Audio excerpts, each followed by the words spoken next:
আমাদের পরিস্থিতি একেবারে শেষ।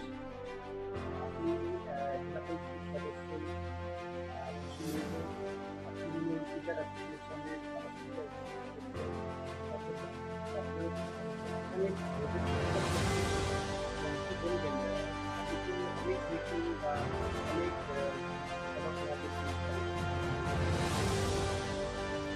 দেখুন, আপনি প্রথমে যেটা বললেন আমি ওই মাদ্রাসা শিক্ষক সদস্য নয়, আমি পশ্চিমবঙ্গ তৃণমূল মাদ্রাসা টিচার অ্যাসোসিয়েশনের রাজ্য সভাপতি এবং আমি মাদ্রাসা বোর্ডেরও সদস্য, পশ্চিমবঙ্গের রাজ্যের হজ কমিটিরও সদস্য। আমি সেবক হিসেবে কাজ করি, কারণ মানুষের পরিচয় মানুষের কাজ।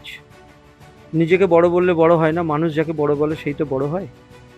আর আমাদের বাংলার মানবিক মুখ্যমন্ত্রী মমতা বন্দ্যোপাধ্যায়ের নেতৃত্বে যেভাবে পশ্চিমবঙ্গ জুড়ে যে কর্মযজ্ঞ চলছে এবং তার যে উন্নয়ন মানুষের বাড়িতে বাড়িতে পৌঁছানো, এবং সেই জায়গায় দাঁড়িয়ে থেকে একটা নজিরবিহীন দৃষ্টান্ত যে পশ্চিমবঙ্গের মুখ্যমন্ত্রী, যাকে নিয়ে ভারতবর্ষ তথা পৃথিবী জুড়ে চর্চা হচ্ছে, যে মমতা বন্দ্যোপাধ্যায়ের মস্তিষ্ক প্রসূত এই সমস্ত মানবিক যে প্রকল্প, যেগুলো কোনোদিন ভাবেনি কোনো মুখ্যমন্ত্রী, যেটা মুখ্যমন্ত্রী মমতা বন্দ্যোপাধ্যায় আমাদের নিষ্ঠার প্রতীক, আদর্শের প্রতীক, সততার প্রতীক, উন্নয়নের প্রতীক।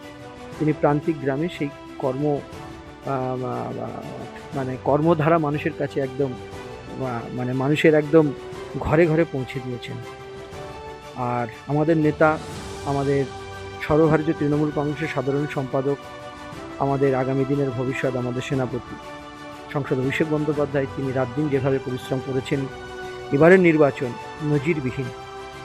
একদিকে কামান সাজোয়া, একটা নির্বাচনে কামান আসছে, সাজোয়া গাড়ি আসছে, কেন্দ্রীয় বাহিনী, কেন্দ্রীয় অবজারভার, কেন্দ্রীয় প্রধানমন্ত্রী, স্বরাষ্ট্রমন্ত্রী, বিভিন্ন রাজ্য থেকে মুখ্যমন্ত্রী, আরও কত কি, মানে সমস্ত জিনিস। এবং এমনকি ডোনাল্ড ট্রাম্প এনলেও ভালো হতো এবারে, কিন্তু তারপরেও কিন্তু বাংলার মানবিক মুখ্যমন্ত্রী মমতা বন্দ্যোপাধ্যায় আবারও চতুর্থবারের জন্য তিনি মুখ্যমন্ত্রী হবেন, এটা সময়ের অপেক্ষা। আর মানুষ বলছে এটা, কারণ মানুষের হৃদয়ে মমতা বন্দ্যোপাধ্যায় আছে, আর মমতা বন্দ্যোপাধ্যায় থাকবে, আর মমতা বন্দ্যোপাধ্যায় ছিল।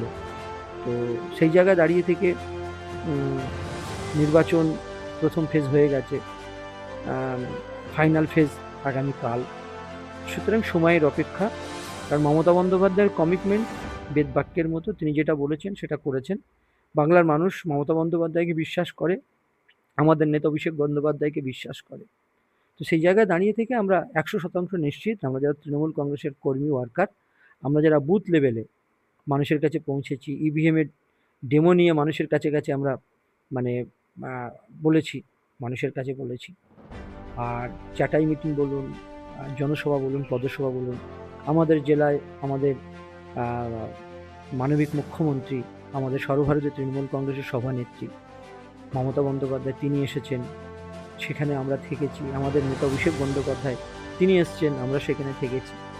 এক কথায় আমরা সবাই তৃণমূল কংগ্রেসের কর্মীরা, যে মমতা বন্দ্যোপাধ্যায়ের মনোনীত প্রার্থীকে নির্বাচিত করবার জন্য যেটা যেটা করার সবাই মিলে করছেন দলের কর্মীরা, আমরাও সেটা 100% সেটা কমপ্লিট করছি। একটা জিনিস একদম গুরুত্বপূর্ণ ব্যাপার, যেহেতু আর কয়েক ঘন্টা পরেই কিন্তু নির্বাচন, বিশেষ করে আপনি কিন্তু একটা ঠিক জায়গায় রয়েছেন, কিন্তু স্কুল আবেগ নিয়ে ঠিক জায়গা এরা যে বিভ্রান্ত করছে সাধারণ স্কুল, এই নিয়ে আপনি কি বার্তা দেবেন? দেখুন, একটা কথা হচ্ছে কি, আপনাকে বলি, আমাদের আমরা কোনোদিন আমার পরদাদা হুজুর আল্লামা শাহ জালালি রহমাতুল্লাহ আলাইহি, যিনি দাদা হুজুর পীর কেবলা রহমাতুল্লাহ আলাইহি তৃতীয় নম্বর খলিফা ছিলেন, আমার দাদা হুজুর পীর কেবলা রহমাতুল্লাহ আলাইহি রাজারহাট মাজিরাই নিউ টাউন দরবার শরীফে যিনি আরাম করছেন, যার জানাজায় 20 থেকে 25 লক্ষ মানুষ এসেছিলেন, আমার আব্বা হুজুর পীর হায়দার আলী রহমাতুল্লাহ আলাইহি, তার ইন্তেকালে প্রায় 8 থেকে 10 লক্ষ মানুষের তার জানাজায় সামিল হয়েছিলেন। আমরা কোনোদিন এইভাবে করি না, আমরা খুব নিজেকে খুব লো প্রোফাইলে করি। আমরা বেসিক্যালি শিক্ষক, খুব নিষ্ঠার সঙ্গে থাকি। আমরা কোনোদিন কারোর সম্পর্কে কোনো অজুহাত, অভিযোগ এগুলো আমরা পছন্দ করি না। সুতরাং মানুষ খুঁজে নেবে কোনটা রাইট এবং কোনটা রং। যারা মানুষের সঙ্গে থাকবে, মানুষ তাদেরকে গ্রহণ করবে। আর নিশ্চিতভাবে মমতা বন্দ্যোপাধ্যায়ের সৈনিক হিসেবে বলবো, কারণ আমরা যারা তৃণমূল কংগ্রেস মানে ওয়ার্কার যারা, জনপ্রতিনিধি যেমন আছে, একজন কর্মী হিসেবে মমতা বন্দ্যোপাধ্যায় এবং আমাদের নেতা অভিষেক বন্দ্যোপাধ্যায়ের একদম ভাবনাকে প্রতিফলিত করবার লক্ষ্যে তৃণমূল কংগ্রেসের কর্মীরা মানুষের সঙ্গে থাকে। সে যে অবস্থার মধ্যে দিয়ে, যে প্রাকৃতিক দুর্যোগ হোক বা ভয়ঙ্কর পরিস্থিতি হোক, সব জায়গায় কিন্তু তৃণমূল কংগ্রেসের কর্মীরা থেকেছে, তৃণমূল কংগ্রেসের কর্মীরা থাকে এবং তৃণমূল কংগ্রেসের কর্মীরা মানুষের সেবক হিসেবে কাজ করে। সেই কাজগুলোই আমরা সবসময় করে থেকেছি। মমতা বন্দ্যোপাধ্যায়, আমাদের নেত্রী মমতা বন্দ্যোপাধ্যায়, আমাদের নেতা অভিষেক বন্দ্যোপাধ্যায়ের নেতৃত্বে, সে করোনা বলুন, আমফান বলুন, জজ বলুন বা বিভিন্ন রকমের প্রাকৃতিক যে দুর্যোগ হয়েছে, সেখানে আমরা থেকেছি। ইভিন এই যে এসআইআরের সময় আমরা তৃণমূল কংগ্রেসের কর্মীরা আমরা মানুষের বাড়িতে বাড়িতে গিয়ে ইনুমারেশন ফর্ম বলুন বা লজিক্যাল ডিসক্রিপেন্সির নাম করে যে সমস্ত বিভ্রান্ত করেছে, সেগুলো মানুষের কাছে আমরা গিয়ে বলেছি। এবং আমাদের নেতা অভিষেক বন্দ্যোপাধ্যায় বারবার করে ভার্চুয়ালের মধ্যে দিয়ে আমাদের অ্যাওয়ার করেছেন, মানুষকে আশ্বস্ত করেছেন। এবং আমাদের নেত্রী মমতা বন্দ্যোপাধ্যায় কত বড় মানবিক মুখ্যমন্ত্রী আপনি দেখুন।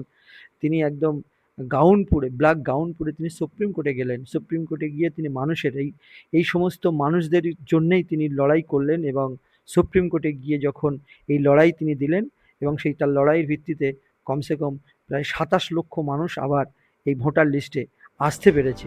এটা একটা বিরাট বড় অ্যাচিভমেন্ট। এটা আর অন্য কোনো দলের পক্ষ থেকে হয়নি, সেটা একমাত্র মমতা বন্দ্যোপাধ্যায় করেছেন। আমি প্রথমেই আপনাদেরকে বলেছি, মমতা বন্দ্যোপাধ্যায়ের কথা এবং কাজ হচ্ছে বেদবাক্যের মতন, তিনি যেটা বলেন সেটাই করেন। তো এবারে ভোটে সেই মমতা বন্দ্যোপাধ্যায়ের কথা এবং কর্ম এবং তার অঙ্গীকার, তার প্রতিশ্রুতি, তিনি প্রতিশ্রুতি পালন করেছেন, তার উপরেই কিন্তু ভোটটা হবে। আর জুমলাবাজির দল, তারা বিগত দিনে ১৫ লক্ষ টাকা, তারা বলেছিল আপনার ২ কোটি করে প্রতি বছরের চাকরি, তারা বলেছিল বিভিন্ন রকমের প্রতিশ্রুতি দিয়েছিল। তারা আমাদের এই যে নৈতিক যে প্রাপ্য টাকা, যে যুক্তরাষ্ট্র পরিকাঠামোর মধ্যে যেটা পড়ে, যে ১০০ দিনের যে টাকা, মানে যে ১০০ দিনের আমাদের নৈতিক প্রাপ্য যে টাকা, সে টাকাটা ওরা দেয়নি। আবাস প্লাসের টাকা পর্যন্ত তারা দেয়নি।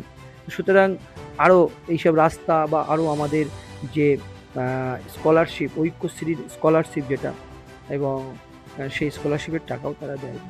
সুতরাং মানুষ বুঝেছে যে এরা হচ্ছে এরা মানুষের কষ্ট দেওয়া সরকার এবং মানুষের রক্ষা নামে এরা হচ্ছে মানুষকে, এরা মানে একদম শেষ করে দেওয়ার এদের সুতরাং মানুষ এদেরকে কোনোদিন গ্রহণ করবে না। মমতা বন্দ্যোপাধ্যায়কে গ্রহণ করবে। মমতা বন্দ্যোপাধ্যায় যেটা বলেছেন সেটাই করেন। আমরা দেখি বিজেপি একাধিক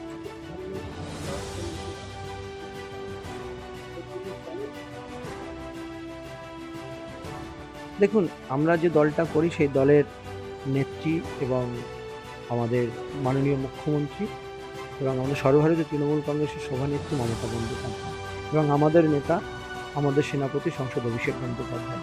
আর আমরা যে তৃণমূল কংগ্রেস যে পার্টিটা করি, এটা মানুষের সেবা দেওয়ার জন্য এবং ৩৬৫ দিন মানুষের জন্যই থাকি। হসপিটাল বলুন, শ্মশান বলুন, কবরস্থান বলুন বা যে কোনো বিষয়, সবসময় আপনি তৃণমূল কংগ্রেসের কর্মীদেরকেই পাবেন। আর যারা এই পরিযায়ী পাখির ন্যায়, যারা ওই সিজনের ফল, আমের সময় আম এলো বা মৌসুমি লেবুর সময় লেবু এলো, বা এই যে সিজনের ফল মানুষ খেতে ভালোবাসে, কিন্তু এরা তো চিরদিন থাকে না, চিরদিন তাদের দেখা যায় না। তারা এই ভোটের সময় আসলো, ভোট পাখি হিসেবে আবার বেরিয়ে গেল। আর ৩৬৫ দিন মমতা বন্দ্যোপাধ্যায়ের নেতৃত্বে, অভিষেক বন্দ্যোপাধ্যায়ের নেতৃত্বে আমরা তৃণমূল কংগ্রেসের কর্মীরা মানুষের সঙ্গে ছিলাম, মানুষের সঙ্গে আছি এবং মানুষের সঙ্গে থাকবো। যার জন্য মানুষ বিশ্বাস করে, ভরসা করে। কে এলো, কে গেল, কে থাকলো, কে হোটেলে 5 স্টার হোটেলে থাকলো, কে থাকলো, এসবগুলো মানুষকে গুরুত্ব দেয় না। আমরা যারা গ্রাউন্ড লেভেলে কাজ করি, চাটাই বসে কাজ করি, মানুষ এই চাটাই বসা লোকগুলোকে মানুষ ভরসা করে।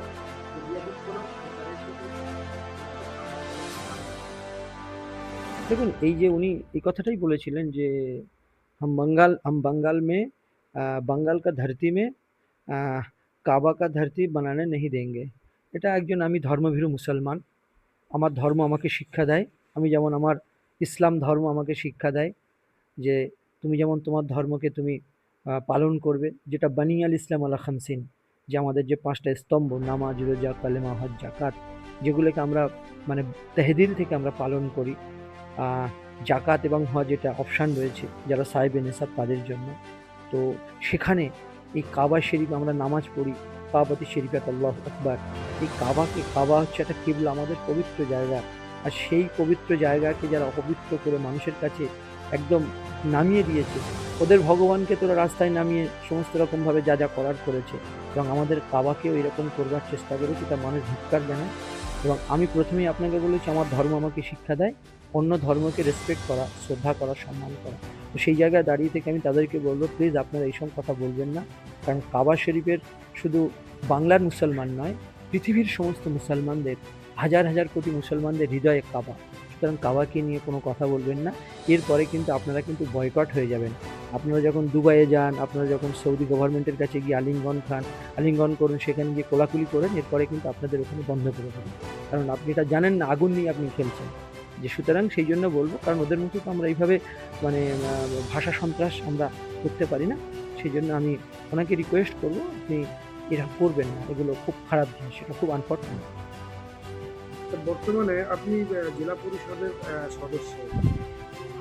আমাদের দল একটা পুরো টিম ওয়ার্কার, আমরা টিম, মানে টিম গেমের মধ্যে থাকি, এবং আমাদের সেই টিমের মেন আমাদের কাণ্ডারি হচ্ছেন মমতা বন্দ্যোপাধ্যায় এবং আমাদের সেনাপতি অভিষেক বন্দ্যোপাধ্যায়। এবং আমাদের স্তরে আমাদের জেলা সভাপতি বলুন, আমাদের ব্লক সভাপতি বলুন, আমাদের অঞ্চল সভাপতি বলুন, আমাদের বুথ সভাপতি বলুন, আমাদের দলের প্রত্যেকটা এক একটা কর্মী বলুন, আমাদের পঞ্চায়েত সদস্য বলুন, পঞ্চায়েত সমিতির সদস্য বলুন, জেলা পরিষদ বলুন, বিধায়করা বলুন, আমরা সবাই একটা টিমের মতো, আমরা সবাই একটা পরিবারের মতো, আমরা সবাই একত্রিতবদ্ধভাবে কাজ করি। এবং আমাদের নেত্রী মমতা বন্দ্যোপাধ্যায়, আমাদের নেতা অভিষেক বন্দ্যোপাধ্যায় এই শিক্ষাই দেন যে সংঘবদ্ধ লড়াই, সংঘবদ্ধ ঐক্যের সঙ্গে তোমরা মানুষের সঙ্গে আমরা লড়াইটা করি আমরা। তো সেই জন্যে এই 15 বছরের যে মমতা বন্দ্যোপাধ্যায়ের যে কর্মসূচি, যে মানুষের কাছে যে উন্নয়নের যে বার্তা তিনি তুলে ধরেছেন, তার যে রিপোর্ট কার্ড, আর ওদের যে রিপোর্ট কার্ড 12 বছরের, মানুষ ওদেরকে রেড কার্ড দেখিয়ে দিয়েছে। আর হাড়োয়া বিধানসভা আমরা 100% আমরা সবাই একত্রিতভাবে, আমাদের জেলা সভাপতি বলুন, আমাদের ব্লক সভাপতি বলুন, আমাদের সর্বস্তরের আমরা সবাই মিলেমিশে একাকার হয়ে আমরা কাঁধে কাঁধ মিলে কাজ করেছি। সর্বস্তরের মিছিল, চেঁচামেচি, বাড়ি বাড়ি যাওয়া, দুঃখ দূর করা, মানুষের সঙ্গে কথা বলা, চায়ের দোকানে কথা বলা, বাজারে গিয়ে। সুতরাং মানুষ একটা কথাই বলেছে যে মমতা বন্দ্যোপাধ্যায় হৃদয়ে ছিল, মমতা বন্দ্যোপাধ্যায় হৃদয়ে থাকবে। সুতরাং জয় তো আমাদের নিশ্চিত। আর চতুর্থবারের জন্য বাংলার মানবিক মুখ্যমন্ত্রী তিনি শপথ নেবেন, আমরা নিশ্চয়ই সেখানে থাকব। এটা আমাদের গর্ব যে এমন একজন নেত্রী মমতা বন্দ্যোপাধ্যায়, যিনি সর্বক্ষণ মানুষের কথা ভাবেন, মানুষের উন্নয়নের কথা ভাবেন। আর তিনি যখন চেয়ারে বসেন, তিনি সকলের মুখ্যমন্ত্রী, সেটা তিনি প্রমাণ করেছেন। লক্ষ্মীর ভাণ্ডার বলুন, স্বাস্থ্যসাথী বলুন, খাদ্য সাথী বলুন, সমস্ত প্রকল্প কিন্তু যারা আমাদের ভোটও দেয়নি তাদের জন্য তিনি সেই প্রকল্পগুলো দিয়েছেন, এবং তারা বেনিফিটেড হচ্ছে। আজকের বিরোধী দলনেতা শুভেন্দু অধিকারী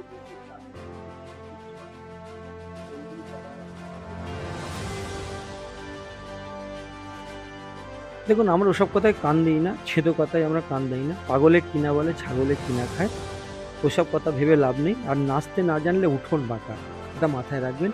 মমতা বন্দ্যোপাধ্যায় ছিল, মমতা বন্দ্যোপাধ্যায় আছে, মমতা বন্দ্যোপাধ্যায় থাকবে। ভবানীপুরের মানুষ বলছে মমতা বন্দ্যোপাধ্যায় জিতছে। মমতাদি 60 থেকে 70 হাজার ভোটে লিড জিতবে, এবং আপনি দেখবেন যে সব জায়গা থেকে ন্যাড়া হয়ে বাড়ি চলে যাবে সব।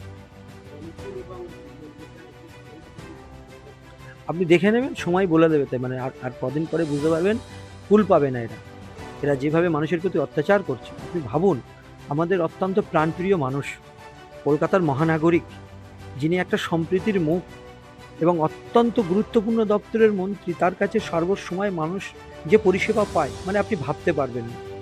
আমাদের অত্যন্ত প্রাণপ্রিয়, আমাদের প্রিয় নেতা এবং একটা সম্প্রীতির মুখ, মেয়র অফ ক্যালকাটা, কোর্টের যিনি প্রার্থী, তার তো জেতা তো সময়ের অপেক্ষা। এবং সেই জনাব ফিরহাদ হাকিম সাহেব, আমাদের প্রিয় ববিদা, তার বাড়িতে গিয়ে সেন্ট্রাল বাহিনী থ্রেট করছে, যেন এখানে যেন একটা মানে সেই নকশাল পিরিয়ডের একটা বাতাবরণ চলছে। এসব করে কোনো